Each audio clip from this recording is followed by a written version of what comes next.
இவன் நம்ம மேல கோவப்பட மாட்டார் அப்படின்னு. நபிகள் பெருமகனாருடைய ஒரு அருமையான வசனத்தை எடுத்து மேற்கோள் காட்டுறார். கோபத்தில் தீர்ப்பு சொல்லாதீர்கள். ரொம்ப அருமையான வார்த்தை, ரொம்ப ரொம்ப அருமையான வார்த்தை.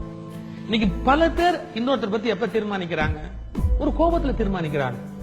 டைவர்ஸ் இது மாதிரி விஷயங்களை கூட சார் கோபத்துல தீர்மானிக்க கூடாது. நான் சாமியார போறேன் அப்படிங்கறத கூட கோபத்துல தீர்மானிக்க கூடாது. நீ சாமியார போறேன்னா திட்டமிட்டு போகணும். கோபத்துல விவாகரத்துங்கிறத பத்தி பேசக்கூடாது. உன்னை டைவர்ஸ் பண்ணிட்டு மறுவேலை பார்ப்பேன் அப்படிலாம் பேசக்கூடாது. கோபத்தில் ஒரு முடிவு எடுக்க கூடாது. கோபத்துல ஒரு தீர்ப்பு சொல்லக்கூடாது. ஒரு அருமையான வரலாற்று சம்பவம்.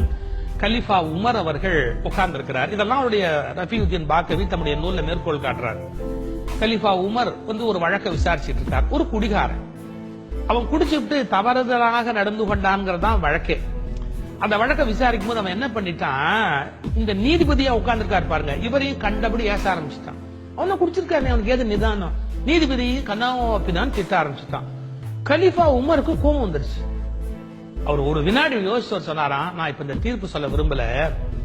ஏன்னா முதல்ல அவன் தவறு செய்தான்ங்கிறத விசாரிக்கிறதுக்காக தான் நான் அந்த தீர்ப்பு சொல்றதுக்கு உட்கார்ந்தேன். இவன் இப்படி பேச பேச எனக்கே கோபம் வருது. இப்ப எனக்கே கோபம் வரும்போது நான் தீர்ப்பு சொன்னா அந்த தீர்ப்பு நியாயமா இருக்காது.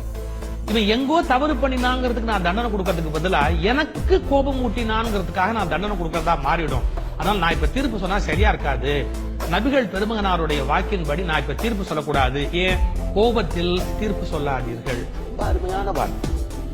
மிகப்பெரிய பிரச்சனையே குடும்பங்கள்ல, உறவுகள்ல, பல இயக்கங்கள்ல எல்லா பிரச்சனையும் என்னன்னா தீர்ப்பு எப்ப சொல்றாங்கன்னா கோபத்துல சொல்லிடுறாங்க. ஒரு கோபத்துல தீர்ப்பு சொல்றாங்க. இனி உனக்கு எனக்கு உறவே கிடையாது. ஆமா தெரியும். இதுதான் கோபத்துல வர வார்த்தை. கோபத்தில் தீர்ப்பு சொல்லாதீர்கள். பாருங்க, ஏன் கோபத்துல என்ன கெடுதல்?